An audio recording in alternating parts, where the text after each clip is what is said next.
dizendo o seguinte, a gente viu, fazendo uma recapitulação rápida, a gente viu que são os sacramentos. Na nossa igreja, sacramentos são 2, batismo e Santa Ceia do Senhor, ok? E a gente disse que esses batismos e Santa Ceia do Senhor, só quem pode ministrá-los, administrá-los, são aqueles que são os ministros da palavra, porque a gente disse que sacramento não é uma coisa solta em si mesmo. Você não pode dizer, lá em casa vai ter batismo, né? Lá em casa vai ter Santa Ceia, se não for acompanhado pela palavra. Porque quem dá significado aos sacramentos é a palavra de Deus. Quem dá o significado aos sacramentos é a palavra do Senhor. Então, por isso que os ministros é quem devem batizar. A gente falou do caso de Filipe, a gente lembrou que o Filipe era um diácono e ele estava sob a autoridade do colégio apostólico. Tá certo? Então a gente mostrou que não é qualquer um que batizou nas Escrituras. Não tem ninguém, nenhum membro comum que batizou nas Escrituras. Sempre o que foram ordenados. A gente mostrou claramente isso. E depois disso, agora a gente vem para quem deve ser batizado. Essa é uma das dificuldades dentro da igreja presbiteriana, para alguns que chegam, e alguns de vocês estão chegando nesse contexto presbiteriano, e a gente quer dar uma aula muito tranquila, muito clara, para que vocês entendam por que nós batizamos crianças, tá certo?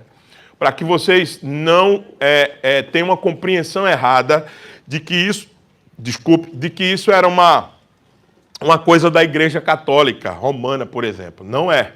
E nós vamos provar isso aqui, biblicamente, hoje. Quem é que são aqueles? Então, eu vou tentar passar pelos meus slides e, à medida que você for tendo alguma dúvida, por favor, anote que você vai ter o seu tempo de fazer a pergunta para a gente responder sem problema nenhum, tá bom?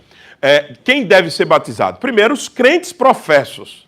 Veja, Marcos 16 diz, quem crer e for batizado será salvo. Ou seja, você primeiro crê, segundo o texto de Marcos, e aí você pode ser batizado. Aqueles que creem e confessam Jesus como Salvador, esses são os que são batizados na idade adulta, né? Naqueles que professam a fé. A habilidade de crer, a capacidade de crer, está envolvida com a questão do intelecto já amadurecido, então eles entenderam o Evangelho, eles vão, professam a sua fé e recebem o batismo, ok? Então isso é comum. Quem são os batizados? Aqueles que são batizados, o crente, isso aí ninguém tem dúvida. Agora, quando chega nos filhos dos crentes, aí começa a dúvida de muita gente, principalmente de quem está aqui. A gente batiza os filhos dos crentes porque, na nossa concepção, eles estão incluídos na aliança de Deus. Tá certo? Eles devem receber o sinal visível do pacto. Como é que a gente sabe disso? Passa, Abner. Fundamento bíblico para o que a gente faz. Gênesis capítulo 17, verso 7. Abra lá sua Bíblia em Gênesis 17. Gênesis 17. A partir do verso 7, o que é que diz a palavra do Senhor lá? Olha só. Gênesis 7, Gênesis 17, a partir do 7. Não inverta como eu fiz. Gênesis 17, a partir do 7, diz assim: estabelecerei a minha aliança entre mim e ti. Quem é esse diálogo? Quem é que está fazendo esse diálogo? Deus e Abraão. Deus aparece para Abraão e diz a Abraão: quem é Abraão? O pai da fé. Lembra-se? O primeiro patriarca. Lembra-se disso? Abraão é antes da lei. Em Abraão começou a ser abençoada as famílias de toda a terra. Foi isso que Deus disse. Não só do Antigo Testamento, mas também a do Novo. Nós somos abençoados em Abraão. De outra sorte, nós não seríamos filhos de Abraão. Gálatas, Paulo, tem a teologia completa na cabeça, diz assim: nós, os filhos de Abraão, pela fé. Então, entenda. A aliança que foi feita lá atrás com Abraão, ela tem eco até hoje. Então, eu estabelecerei a minha aliança entre mim e ti e tua descendência. O que é que Deus está dizendo a Abraão? Eu não quero somente você, eu quero você e os seus filhos. Eu não quero só você. Eu quero você e os seus filhos. Essa é a aliança que Deus faz com Abraão. Veja, Deus lida com famílias, não apenas com indivíduos. A aliança do Senhor nunca foi com Abraão somente. Foi com a casa de Abraão. Tanto é, observe lá no texto bíblico que você está aberto, Gênesis capítulo 7, estabelecerei a minha aliança, 17, a partir do verso 7, estabelecerei a minha aliança entre mim e ti e a tua descendência no decurso das suas gerações, aliança perpétua, para ser o teu Deus e da tua o quê? Descendência. Eu quero ser o seu Deus, mas eu quero ser o Deus da tua descendência. Deus quer os nossos filhos. Então entenda, a continuação aí, dar-te-ei a tua descendência a terra das tuas peregrinações, toda a terra de Canaã, em possessão perpétua, e serei o seu Deus. Disse mais Deus a Abraão, guardarás a minha aliança, tu e a tua descendência no decurso das suas gerações. Essa é a minha aliança, que guardareis entre mim e vós, e a tua descendência. Todo macho entre vós será o quê? Circuncidado. Circuncidareis a carne do vosso prepúcio, será isso por sinal de aliança entre mim e vós. Não é apenas um sinal, não é apenas um desejo de Deus, mas existe um sinal da aliança, um sinal pactual. Qual que era? O corte da carne de excesso do órgão genital masculino, o que a gente chamava, conhecido hoje, antigamente, eu não sei se esse nome se usa mais, mas antigamente, a turma mais nova talvez não vai lembrar, mas antigamente a gente chamava isso de cirurgia de firmose, né? Era um negócio, um termo bem antigo, né? Eu acho que não estão usando nem mais isso na medicina, mas tudo bem. E eu acho que nem tem feito mais esse tipo de cirurgia. Você cortava a pele em excesso do prepúcio, do órgão genital masculino. Abraão fez isso com quem? Com Isaac. Mas também fez isso antes com quem? Com Ismael. Se você ler a sequência do texto, todos os filhos de Abraão receberam esse sinal. Tanto Isaac, quanto Isaac foi com 8 dias, e Ismael com 13 anos. Eles receberam o sinal. Porque Deus quer o quê? Quer você, mas quer a sua família. Ele quer a sua família. Mais um pouco. Então, aí vamos perceber a continuidade. Pastor, mas isso aí foi do Velho Testamento, pastor. Pastor, pelo amor de Deus, isso é tão simples para mim entender. Aquilo que era do Velho Testamento é do Velho Testamento. Aquilo que é do Novo Testamento é para nós agora. Calma. A lei do Senhor, dos 10 mandamentos, está onde? No Velho Testamento. Ela continua valendo moralmente para nós hoje ou não? Você mata? Se você matar, você vai preso. Você adultera? Se você adulterar, você pode ser processado pela sua... Agora sim, pode dar processo. Pelas suas esposas e ia perder o seu casamento, porque é errado. Então, como é que é? Não é do Antigo Testamento, mas continua valendo moralmente para nós. Então, cuidado com essa coisa. Do velho. Jesus era o Cordeiro de Deus que tira o pecado do mundo. Essa frase foi dita onde? No Novo Testamento. Por quem? Por João Batista. João Batista olhou para ele e disse, eis o Cordeiro de Deus que tira o pecado do mundo. Se você não entender as leis cerimoniais do Antigo Testamento, de Levítico, você nunca vai entender a frase de João Batista. Você não vai saber o que é um cordeiro se você não ler o Velho Testamento. Então, cuidado com esse negócio de dizer assim, o que é do Antigo morreu, calma lá, não é bem assim. Os aspectos civis e cerimoniais ficaram lá, beleza. Mas o aspecto moral continua valendo até o dia de hoje. Cuidado com isso. Então o batismo, ele vem e cumpre e amplia o significado daquilo que estava no Velho Testamento. Há uma continuidade. Veja só, olha a visão do apóstolo Paulo, olha a teologia amadurecida de Paulo. Veja, nele quem? Em Cristo. Fostes o quê?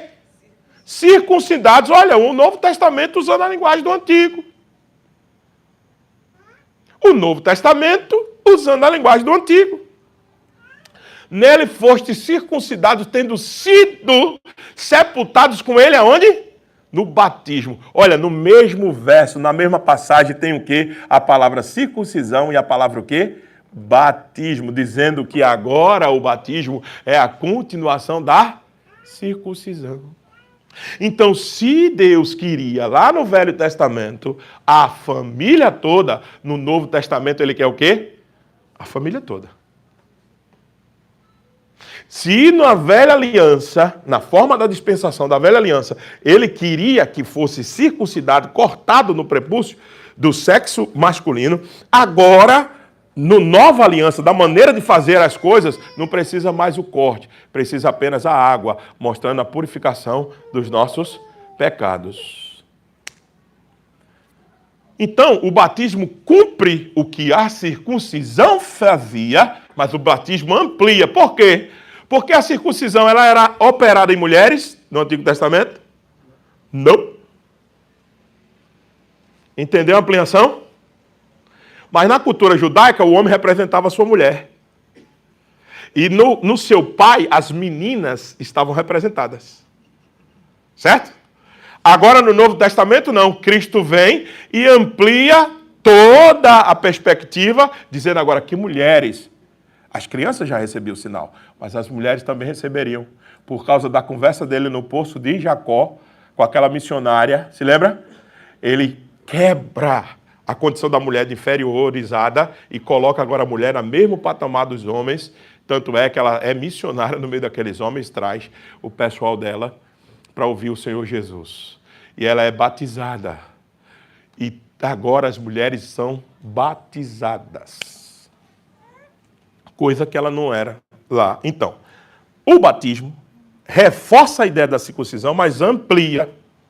Por isso que a gente chama isso de continuidade entre circuncisão e batismo. A gente chama isso de continuidade entre Velho Testamento e Novo Testamento. Tem coisas que continuaram, tem coisas que cessaram, mas tem coisas que continuam até agora. Mais um pouco, Abner, para eu tentar cobrir aqui. Veja. A promessa é para os filhos, pois para vós outros, Atos 2,39, isso é o sermão de Pedro no dia de Pentecostes, quando se converteu 3.000 almas. Pois para vós outros é a promessa, e para quem também? Para os vossos filhos. A promessa da graça se estende às gerações. Por isso os filhos devem receber o sinal do pacto, devem ser batizados. Por isso que a gente defende, porque a promessa é para eles também. O que é que você é na sua casa, você e sua esposa? Filhos de Deus. Por quê? Porque nós nos batizamos. Nós somos servos do Senhor, pertencemos à igreja. E teus filhos? Ah, não, pastor. Aí a cultura do anabatismo para cá, que é o do século XVII, nós vamos falar isso, arrumou um jeito. Não, pastor, mas a gente apresenta os meninos na igreja. Apresentar os meninos na igreja é uma forma de você fazer alguma coisa com esses bichinhos que não receberam o sinal da aliança. Apresentar os meninos na igreja é uma forma de tentar tapar uma lacuna que essas igrejas deixam nas famílias dos crentes. Seus filhos é do Senhor. Eles precisam ser assinalados com o sinal do pacto. Para que você diga a toda a comunidade de fé, esses meninos, são de Deus. Então, fizeram um arranjo para tentar ver o que a gente vai com esses meninos. Então, cuidado com isso. Isso não era sempre assim. Hoje, eu tenho que estar defendendo, para mim, hoje, ter que estar defendendo batismo infantil na nossa igreja é um contrassenso. Porque em 1.800 anos, ninguém discutiu isso. Em 1.700 anos, de 200 e poucos anos para cá, por causa do movimento anabatista, e por causa desse movimento evangelical, pentecostal e neopentecostal, agora a gente tem que estar explicando batismo infantil. Faz 1.800 anos que a igreja não se preocupava com isso. Isso é comum demais. É um contrassenso estar explicando batismo infantil aqui agora. É um contrassenso. Sabia disso ou não? A igreja passou 1.800 anos sem preocupar-se com esse tema. Aí chegam umas mentes brilhantes, interpretam o texto de maneira errada, e aí a gente tem que estar defendendo o batismo infantil aqui. Mas vamos lá, se essa é a missão da gente, vamos defender. Vai. Então, evidências, veja. Aí você diz assim, mas não tem nenhum texto que mande batizar crianças no Novo Testamento. E não tem nenhum texto que não permite que crianças sejam batizadas no Novo Testamento. O argumento bate dos dois lados. Não tem nenhum texto, pastor, no Novo Testamento que manda batizar crianças, mas também não tem nenhum texto que proíbe. Talvez seja por quê? Porque é tão comum, né? Tanto é que existem evidências aí. Família de Lídia foi toda batizada, diz o texto de Atos 16, 15. Ela e a sua casa. Será que na casa dela não tinha uma criança? O texto diz isso. O carcereiro de Filipos, em Atos 16, 33. Foi batizado o carcereiro e toda a sua casa. Será que não tem uma criança? Apóstolo Paulo, em 1 Coríntios, capítulo 1, 16, diz: eu que me lembre, só batizei a casa de Estéfanas. A casa de Estéfanas não tem uma criança. Se o texto não diz que tinha criança, também não diz que não tinha. E a lógica de uma família que era grande, até hoje as famílias do Oriente Médio, daquela cultura mais oriental, sempre são famílias muito grandes. E se a cultura da época era ter uma família grande, provavelmente eles tinham crianças que teriam que ser tido batizadas. Certo?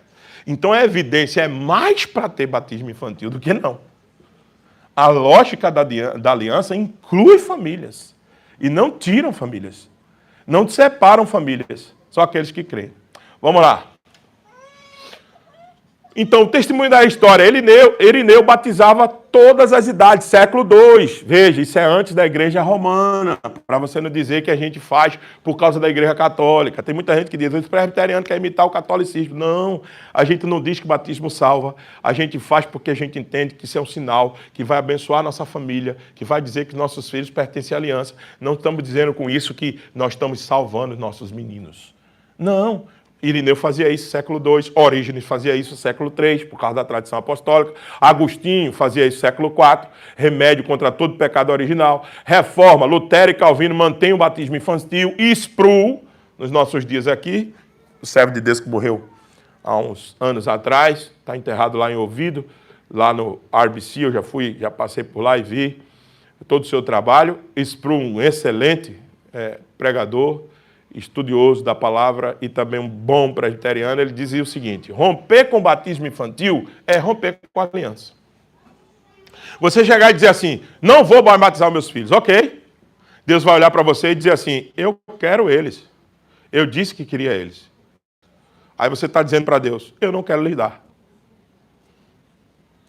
Romper com o batismo infantil é isso. É você dizer o seguinte para Deus, o Senhor quer toda a minha casa. Mas eu vou deixar esses meninos como eles estão. E quando eles crescerem, eles decidem o que querem ser. Seus filhos são bênçãos do Senhor. Foi dado para vocês. Vocês precisam entender isso. Mais um pouco. Vai, Abner. A rejeição. Pronto, pastor, mas como é que o senhor está dizendo que houve uma rejeição aí? Como é que aconteceu isso? Pois é, os anabatistas e os batistas. Eles, a partir do século XVII, ou seja, 1800 anos depois de Cristo, eles começaram a dar uma ênfase que o batismo tinha que ser feito com quem tem uma fé consciente. E o texto deles é Mateus 28, 19. Vamos abrir o texto de Mateus 28, 19. O texto clássico de combater o batismo infantil. Vamos lê-lo. Mateus 28, a partir do verso 18. Lembre-se, essas são as últimas palavras que Mateus está registrando no seu evangelho. Aí ele diz assim, Jesus, verso 18, 28, 18, 28, 18. Jesus, aproximando-se, falou-lhes, dizendo, toda autoridade me foi dada no céu e da terra. Ide, portanto, fazei discípulos de todas as nações, batizando-os em nome do Pai, do Filho e do Espírito Santo, ensinando-vos a guardar todas as coisas que vos tenho ordenado. E eis que estou convosco todos os dias até a consumação dos séculos. Vamos lá. Que contexto é esse? Despedida do Senhor Jesus. Ele está sendo assunto aos céus. Esse é um texto que está fazendo o quê? Estabelecendo uma doutrina sobre batismo? Ou um texto que fala como nós devemos nos comportar na missão? Todo texto deve ser interpretado dentro do seu contexto. Que contexto é esse?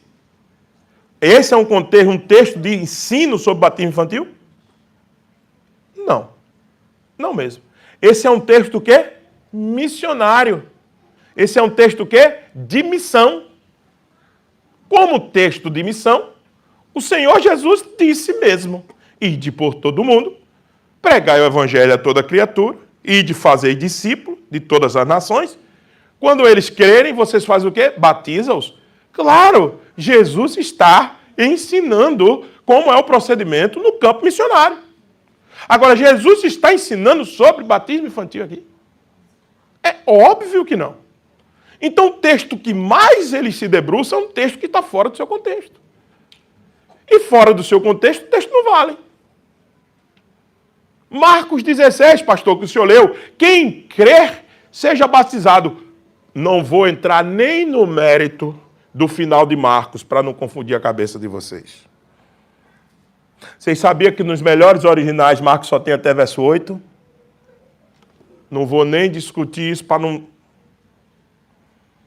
Mas consideremos que o final de Marcos é válido, porque o texto é 16, é verso 16. Já está naquela parte duvidosa se existe Marcos ou não. Qual é o contexto do final de Marcos? O mesmo contexto do final de Mateus. Texto do quê? De missão. Texto de missão. Não é texto de doutrina. É óbvio que eu vou por todo mundo, eu vou pregar o evangelho, quem crê eu vou batizar. É óbvio, isso é a missão da igreja. Agora, esses textos não são textos que definem doutrina, gente. Você tem que pegar o amplo das Escrituras.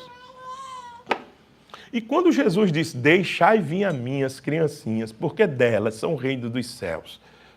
Como é que você faz com isso? Mas aquela também não é texto de batismo infantil, pastor. Não é mesmo. Mas se é princípio por princípio, se eu tenho que batizar somente os que creem, e o que eu faço com as crianças que delas são o reino dos céus? Por que não? Entenda. O medo, eles batiam nisso, Anabatista, porque tinha um contexto. Mas, pastor, por que esses caras começaram a mexer com isso? Porque eles tinham medo da falsa segurança sacramental que a Igreja Católica Romana fazia. Lembra-se que a Igreja Católica diz até hoje, se não batizar esse menino, ele é pagão. É ou não é? Se morrer desse jeito, está no paganismo. Isso era uma mensagem da Igreja Católica Romana, ok? E os anabatistas vieram preocupados com isso e deram ênfase. Não batiza esses meninos, não batiza esses meninos, por quê? Porque vai parecer com a Igreja Católica. Vai parecer que a gente está dando segurança que eles estão crentes, que eles estão convertidos. Então, esse era o medo do anabatismo. Esse era o medo. A ideia de não batizar de jeito nenhum para não se confundir com a Igreja Católica. Só que a gente não faz o batismo católico. A gente diz claramente aqui que eles são batizados por causa da aliança. O texto que a gente mais lê é o texto de Gênesis, não é da Igreja Católica. É o texto antes da lei, o texto de Abraão. O texto em ti serão abençoadas todas as famílias da terra. Em quem? Em Abraão. Deus disse que queria ele e a descendência dele. Todas as vezes que a gente faz batismo infantil aqui, a gente faz nessa perspectiva. Dizendo claramente que a gente assume um compromisso. Os pais assumem um compromisso diante de Deus. Quem faz os votos do batismo infantil? Os pais. Dizendo que vai trazer eles aqui, vai ensiná-los no caminho. E o que é que a igreja faz? Voto também, quando a gente manda vocês se levantarem e dizer que vocês vão ajudar essa família a criar esse menino no caminho do Senhor. Então quem fez os votos aqui? Foi os pequenos? Fomos nós. Entende? Porque a gente está dizendo que a gente quer eles na comunidade da fé. A gente diz que as nossas crianças é do Senhor. E a gente vai cuidá-los para que eles sejam do Senhor. Agora, a gente nunca disse ali no púlpito, quando a gente está batizando, que elas estão salvas. Nunca. Nunca dissemos isso. Então, nos acusar de fazer o batismo católico é uma desproporcionalidade, é uma incoerência e uma injustiça hermenêutica. Tá certo? É faltar com a verdade hermeneuticamente. A gente nunca fez o batismo católico aqui. Nunca. Precisa a gente entender isso. Então eles reagem desse jeito porque eles têm medo de que se pareça com o batismo católico. Então a reação é contra a cristandade estatal, não necessariamente contra o texto. E o resultado? Batismo na pena para quem pode professar sua fé. Foi esse que é o resultado que eles chegaram, a conclusão que eles chegaram. Tá? Mas mais um pouco. Como é que a gente responde a isso? Vai. A resposta bíblica. Primeiro, a promessa inclui os filhos. Atos 22, 39, a gente disse, a promessa não é só para vocês, é para os vossos filhos. Segundo, a circuncisão, ela vai desembocar no batismo. Vocês sabiam que Cristo foi circuncidado e batizado? Por que Cristo foi os dois? para fazer a movimentação, virar a chave para o novo tempo. Ele foi circuncidado, mas também ele recebeu o batismo para que assim, ou seja, Cristo recebeu o sinal da aliança na infância, mas como o sinal era ainda veterotestamentário, ele tinha que também atestar, configurar o sinal da nova aliança. Ele foi batizado. Então, há uma continuação. O texto mostra uma continuação entre o batismo e a circuncisão. Eu queria que a gente achasse aí, se você me ajudar a achar também, um texto. Eu devia ter separado, mas ele voltou aqui na minha cabeça, que nós somos filhos de Abraão. É um texto muito importante. Deixa eu tentar achar aqui. Você, se souber, pode soprar aí no meu ouvido. Que diz que nós somos os filhos de Abraão.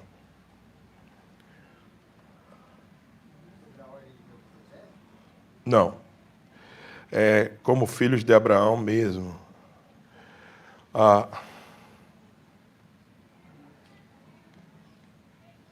Gálatas 3:7. Isso, boa.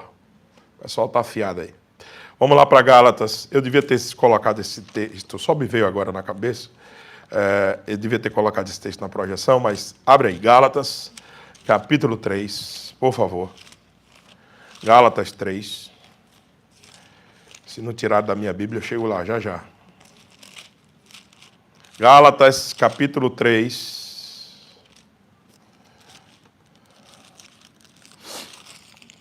Quem achou pode ler, por favor, verso 7. Sabei, pois, que os da fé é que são os filhos de Abraão. Pode ler o 8. Ora, tendo a Escritura previsto que Deus justificaria pela fé os gentios, preanunciou o Evangelho a Abraão. Em ti serão abençoados todos os povos. Em ti serão abençoados todos os povos. Vá para verso 29. Gálatas 3, 29 agora. Como é que diz lá? E se sois de Cristo, então sois descendência de Abraão e herdeiros conforme a promessa. Se vocês estão em Cristo, vocês são herdeiros de quem? De Abraão. Então, se nós somos herdeiros de Abraão, da promessa que estava Abraão, qual é a promessa que estava Abraão? Em ti serão benditas todas as famílias da terra. Qual é a aliança que Deus fez com Abraão? Com ele e a sua descendência. Logo, tirar os nossos filhos, não aplicar o sinal nos nossos filhos, é não corresponder com a expectativa que Deus tem de abençoar a nossa casa. Deus quer abençoar a nossa casa. Ele quer abençoar a nossa casa. E você simplesmente não aplica o sinal do batismo neles. Por quê? Porque você está dizendo que não, tem que ter fé. Isaac tinha fé quando recebeu o sinal? Isaac tinha fé? Não. 8 dias? Não. 8 dias de nascido.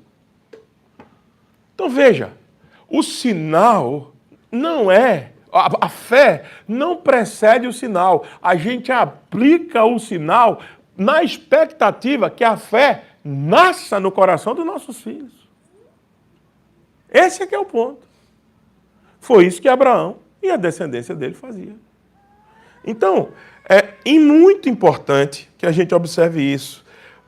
Romanos 9, 6 a 8 é extraordinário. Nem todos os de Israel são de fato israelitas, nem por serem descendência de Abraão. São todos os seus filhos. Não são só aqueles que têm fé em Jesus Cristo. É isso que Romanos 9 diz, 6 a 8. A ideia é que somente os que têm fé em Cristo são filhos de Abraão, portanto, pertencem à família da fé. E por isso que a promessa é sobre a casa desses. É sobre ele e a sua descendência. Ok? Então, a gente responde dessa maneira ao anabatismo. Deus trata com famílias. Deus nunca tratou com somente indivíduo. Eu quero você e a sua casa. Bavinck dizia, batismo substitui a circuncisão. Esse sempre foi o entendimento reformado. Esse sempre foi o entendimento da gente. O batismo assumiu o lugar da circuncisão. Mais um pouco. O que o batismo infantil não é? Não é garantia automática de salvação? Não. Não substitui a fé pessoal futura, não. O batismo infantil não é o selo da promessa e da responsabilidade, é o selo, desculpe, da promessa e da responsabilidade dos pais. Porque, Provérbios 22:6 diz, educa a criança no caminho que deve andar. É compromisso quem? Da gente. Lembre-se, isso é texto de princípio e não de promessa. Os votos que os pais dos meninos fazem aqui na frente é para dizer o seguinte, eu vou me comprometer de educá-los no caminho que ele deve andar. Agora, se eles vão se converter ou não, aí não é poder dos pais e nem da igreja. Mais um pouco. Os filhos dos crentes incapazes de professar a fé. E aqui eu estava pensando, quando eu estava fazendo estudo, em nossa irmã Deza, que não pôde estar aqui com a gente, e ela deixou essa pergunta, eu disse que no tempo oportuno eu iria respondê-la. Aqueles meninos bobos que têm deficiência, ou até adolescentes que têm deficiência intelectiva, como é que a gente faz com ele, pastor? A pergunta é, esses meninos são filhos de crente? Se são, batize-os. Batize-os. A promessa do pacto não depende da capacidade intelectiva. A gente aplica sinal em meninos de 1 ano, 2 anos, 3 anos. Por que que os bobos, a gente chama, ou os incapazes intelectivamente, eles são filhos da gente, não são? Eles são nossos filhos ou não? São. Se são nossos filhos, eles têm uma capacidade não intelectiva de professar a fé, eles estão na mesma condição dos infantes. Então, eles devem receber o quê? O sinal. Mas, pastor, como é que eles crerão no futuro?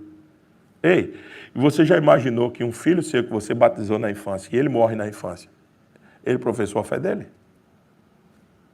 Não. A gente faz na mesma expectativa que Deus regenere. Veja, a salvação não está ligada à minha confissão. A salvação está ligada à minha regeneração. Quando Aristóteles, meu Deus, ressuscitei Aristóteles, botei no lugar de José, daquele cara de Arimateia. Era o que foi conversar com Jesus, Nicodemos, desculpe. Está bem perto, Nicodemos de Aristóteles, está quase lá. Veja só, quando Nicodemos foi conversar com Jesus, você se lembra do diálogo? Quão necessário é para entrar no reino dos céus. Nicodemos, Jesus foi claro. Jesus não disse assim, que você confesse a fé. Que você vá lá na frente da igreja, publicamente, e diga, eu sou crente. Foi isso que Jesus disse a ele? Necessário vos é nascer de novo. E quem disse que Deus não pode regenerar os intelectualmente incapazes? Quem disse que Deus não pode regenerar as nossas crianças quando elas morrem na idade da infância? Salvação não tem a ver com profissão de fé, tem a ver com regeneração. Agora, todo regenerado, se ele tem uma mente intelectiva boa, todo regenerado, se ele é adulto, saudável e vai viver mais um pouco, todo regenerado professa a sua fé. É óbvio. Mas o regenerado que tem um problema intelectivo, que não tem, eles não vão professar a sua fé por causa dessa inabilidade intelectiva, incapaz que ele é. Mas você não pode dizer que eles não estão regenerados. Você não pode dizer isso.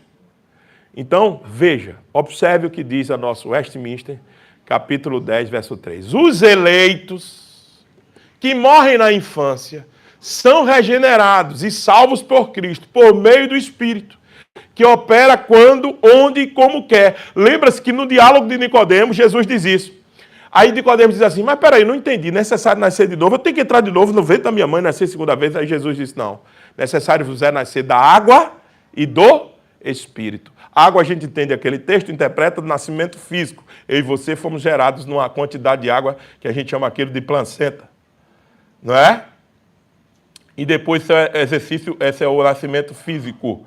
Jesus está dizendo que você tem que ter existido fisicamente, é óbvio, mas você tem que nascer espiritualmente. E é por isso que a confissão está dizendo, baseado nesse texto, o Espírito opera quando, onde e como quer. E Jesus diz isso em João capítulo 3, verso 8, diz para Nicodemos, e o Espírito sopra onde quer, como quer e na hora que quer. Ele disse a Nicodemos em João capítulo 3, verso 8. A nossa confissão está apenas imitando o que Jesus disse. Assim também acontece com todos os eleitos que são incapazes de serem extraordinariamente chamados pelo ministério da palavra. O que é que a nossa confissão está contemplando? Nossa confissão está contemplando os incapazes de raciocínio intelectivo. O que a gente chama de bobos, dos deficientes, dos dementes. Nossa confissão está dando a resposta bíblica, baseada nas Escrituras. Eles serão regenerados, se forem eleitos, serão regenerados. E aí, com toda certeza, estarão salvos. Por isso que a gente batiza os infantes. Por isso que a gente batiza os bobos. Vai mais um pouco. Se forem filhos de crente, tá? Bota essa cláusula. Se forem filhos dos crentes. Deixai vir a mim os pequeninos, Jesus disse isso, pois para vós outros é a promessa, são batizados como santos do pacto. Veja, a ideia é o seguinte, abra sua Bíblia em 1 Coríntios, capítulo 4. Se um adulto incrédulo é santificado no convívio de um crente, por que as nossas crianças não seriam? Veja, 1 Coríntios, capítulo 7, verso 1 Coríntios, capítulo 7, verso 14. Diz assim a palavra do Senhor. 1 Coríntios 7, 14.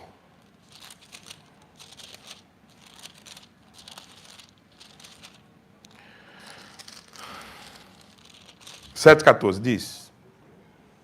Ora, a partir do 10. Aos casados ordeno não eu, mas o Senhor, que a mulher que não se separe do seu marido.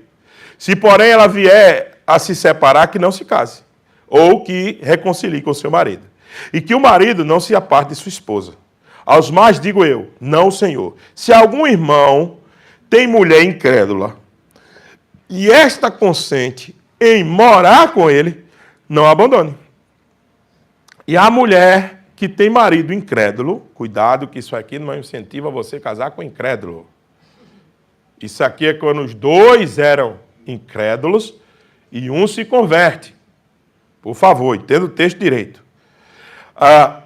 E a mulher que tem marido incrédulo e este consente em viver com ela, não deixe o marido. Porque o marido incrédulo é santificado no convívio da esposa.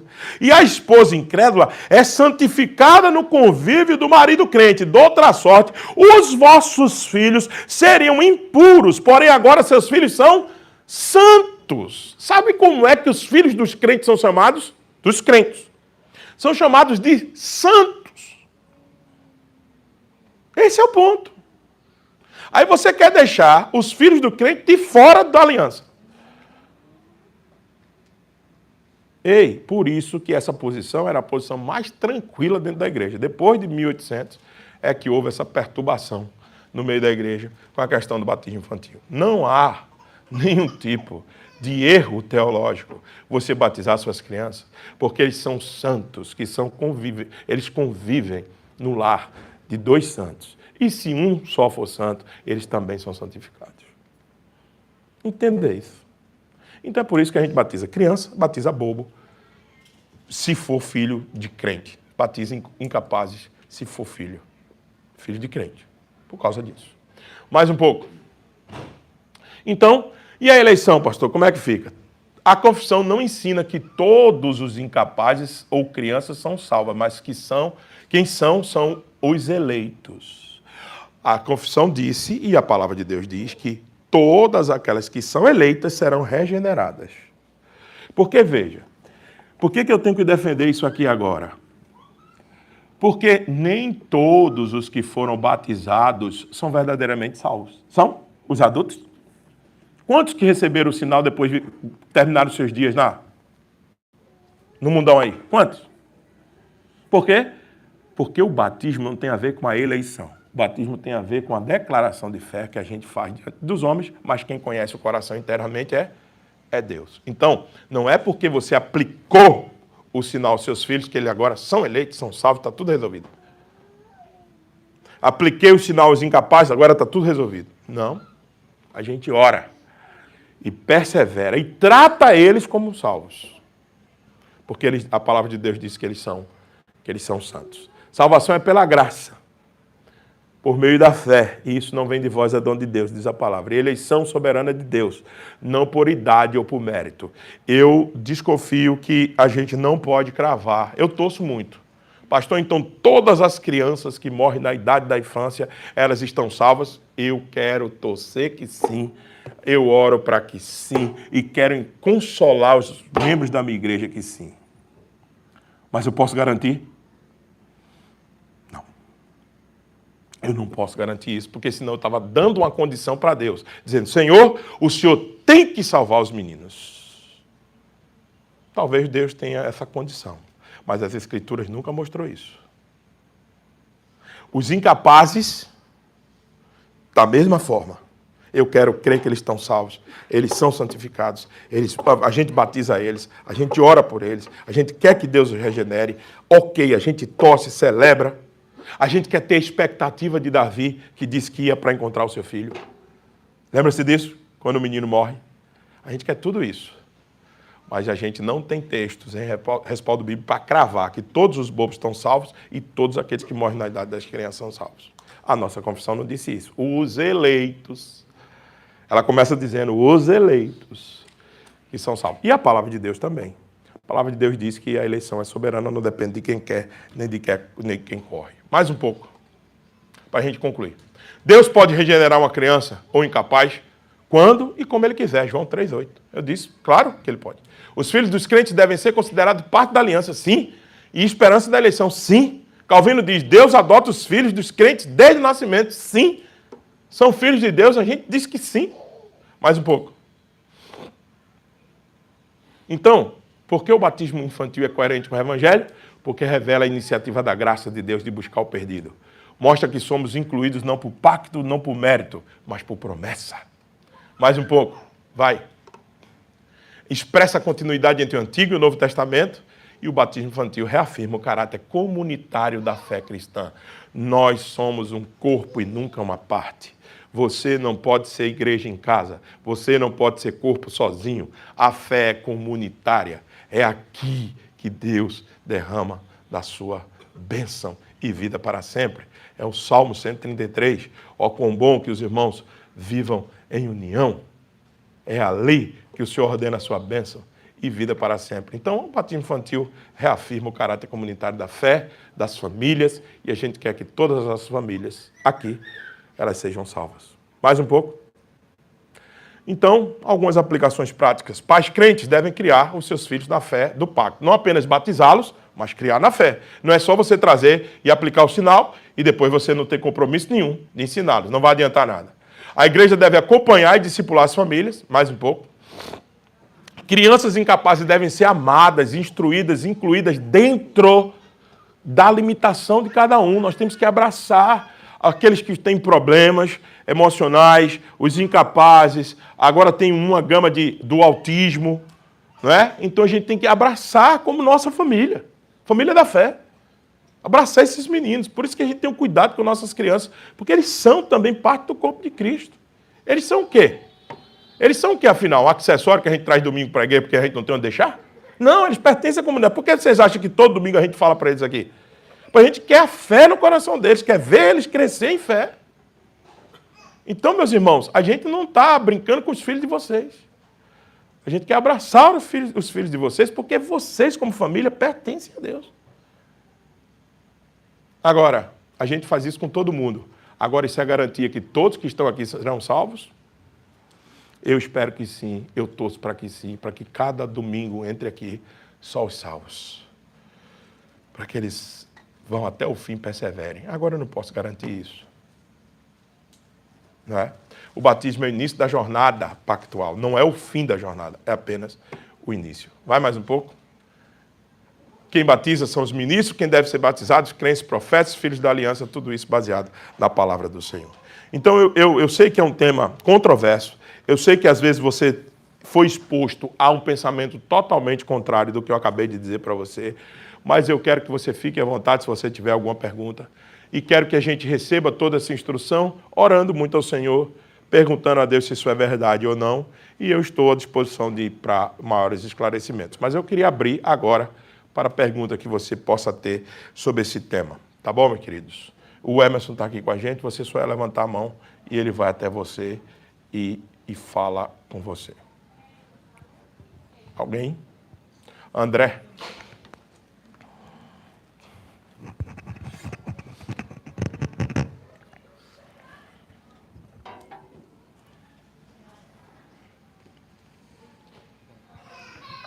Vamos ouvir o André. Ok, pastor, Diga, meu querido. mais uma vez, bom dia. Bom dia. Bom dia, igreja. É um tema muito polêmico, pastor. Verdade. Muito difícil.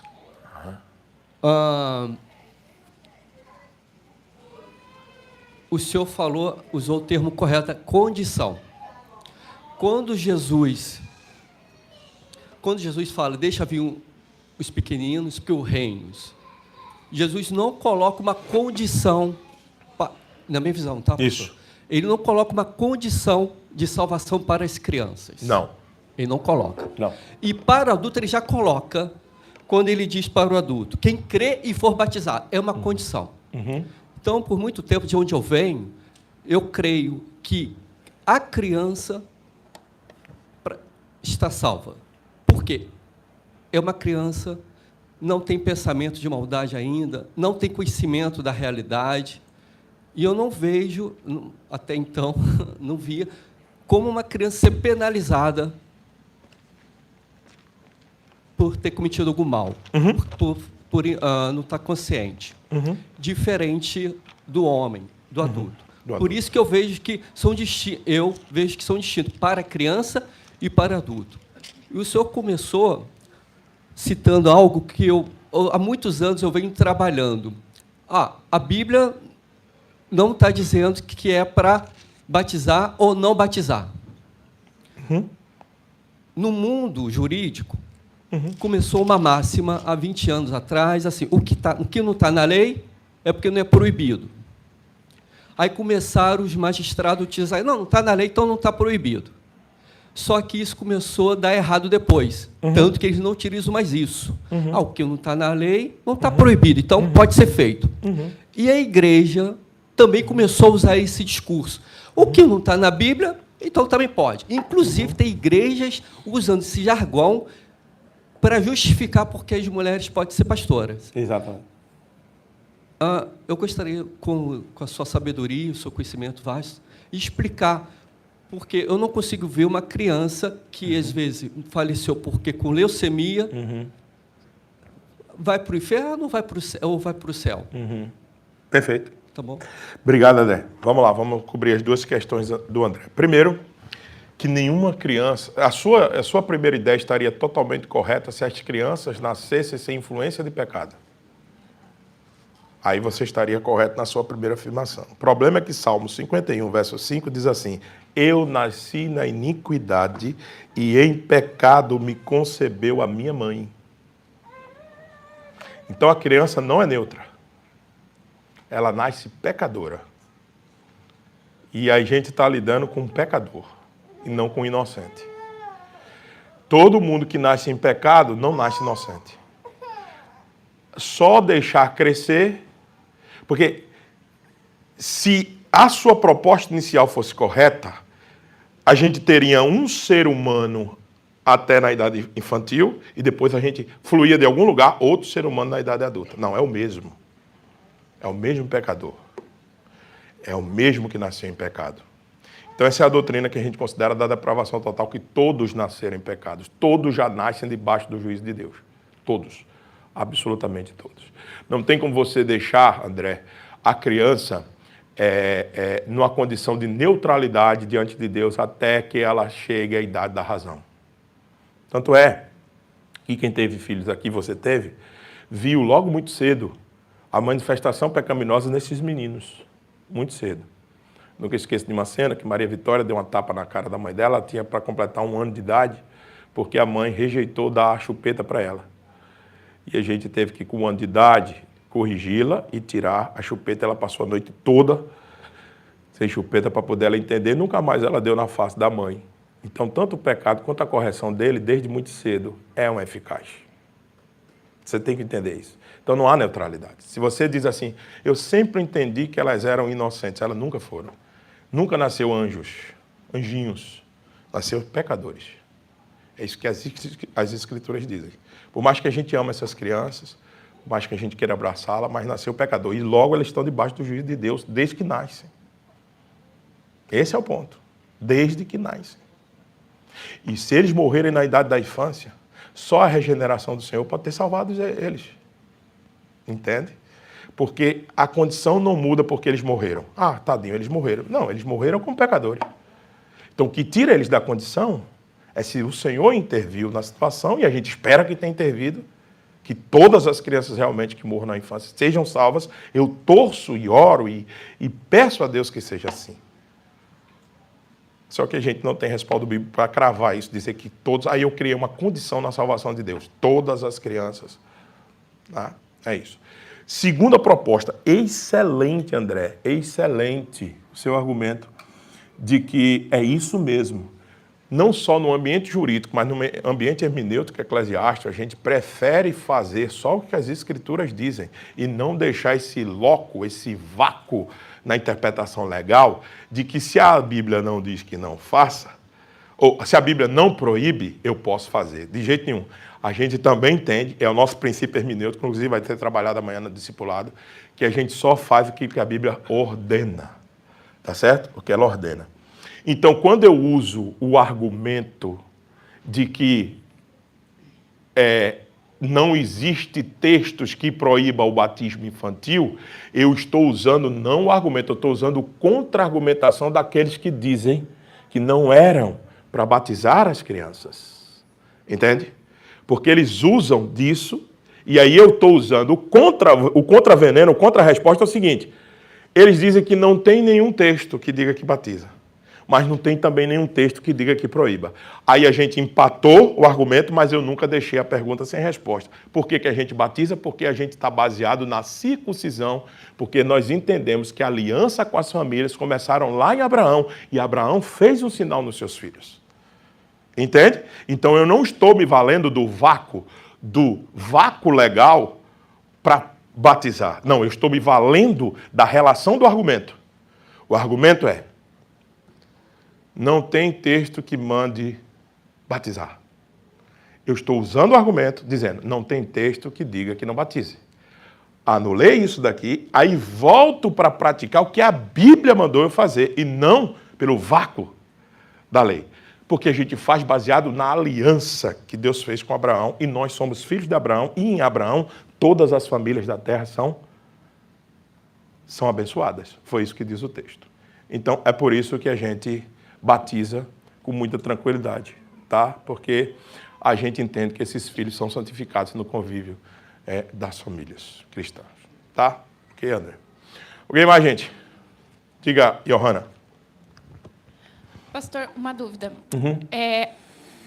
Eu estou falando particularmente, tá? Claro. Eu vejo a Igreja Católica como uma igreja cristã, embora tenha alguns ensinamentos diferentes. E quando a criança vem batizada de lá, a gente tem que rebatizar, ou a gente pode estar aceitando e futuramente ela fazer uma profissão de fé? Não, muito boa a sua pergunta.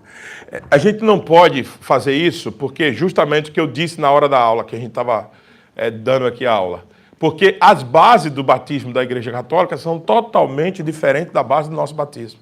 Eles batizam para não deixar pagão, eles batizam para salvar, eles batizam para dizer que se elas morrem daquela maneira, elas estão salvas. A gente não batiza por causa disso. A gente batiza justamente para cumprir a aliança que a gente tem, dizendo a Deus, eu quero que o Senhor seja Deus de mim e dos meus filhos, mas isso a gente nunca batiza, nunca a gente foi lá na frente dizendo, esses meninos agora estão salvos.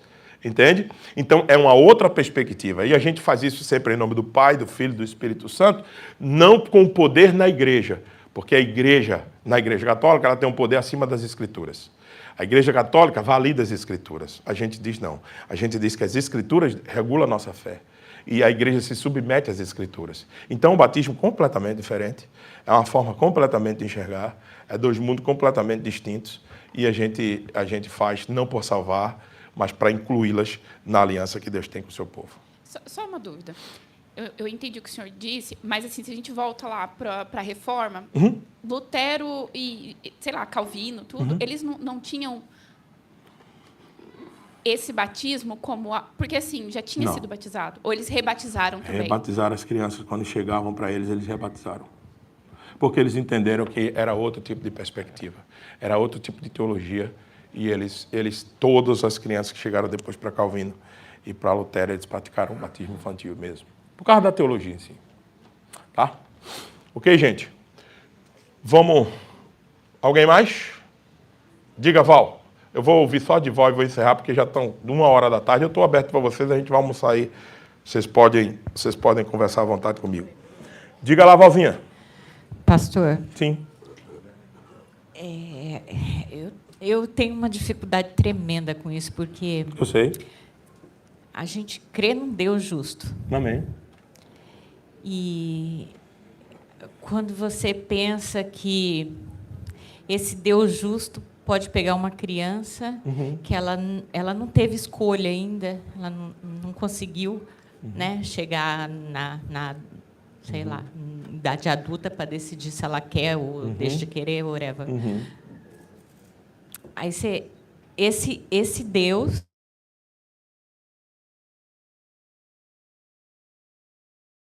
e manda para o inferno,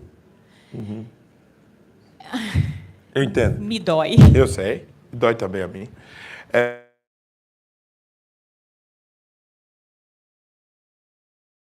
Os nossos sentimentos. E isso é muito perigoso. Muito perigoso, nossos sentimentos. Nossos sentimentos são perigosíssimos. Porque não esqueça que os nossos sentimentos são produzidos por um coração pecaminoso. Tá? Não de um Deus justo e bom, mandando uma criancinha inocente ao inferno, o que tem que vir na nossa cabeça é que não nasce inocente. Não nasce. Esse é o problema. Nunca nasceu inocente. A gente tem uma dificuldade É. para entender É. que eu acho que muitas pessoas que trabalham com crianças têm esse testemunho que existem muitas crianças maldosas. Elas são maldosas, então elas nasceram em pecado. E a gente tem essa dificuldade de entender isso. Temos. Que eles têm o mal, eles estão com o mal. Só vai Então, desenvolver. Só é uma questão de exatamente. tempo. E a gente entender e pensar, o Deus é justo, ele é piedoso, porém ele é um Deus exatamente de justiça. Ele é um Deus de misericórdia, mas também é justo. Muita misericórdia. E a gente acaba esquecendo isso. Porque Isso. eu estava vendo muitos relatos de crianças que fazem o mal. Inclusive, um menino de 8 anos que assassinou a própria mãe. Deu uma facada nela. Isso foi maldade, ele não se arrepende disso. Então, a gente percebe e vê que nós nascemos em pecado. É verdade. É difícil entender, mas a gente tem que pensar o quê? Na soberania de Deus, e Isso. nada mais. Isso. É a minha opinião. Isso. E eu não quero... Obrigado, Tamires. E eu não quero dizer com isso que nós estamos fechando a questão. A nosso estudo de hoje é batismo infantil. Não é quanto Deus manda crianças para o inferno, ou bobos para o inferno. Nosso estudo de hoje é batismo infantil. Como passa um pouco por este ponto, a gente está conversando sobre essas coisas aqui. Tá? Eu não quero fechar a questão dizendo que todas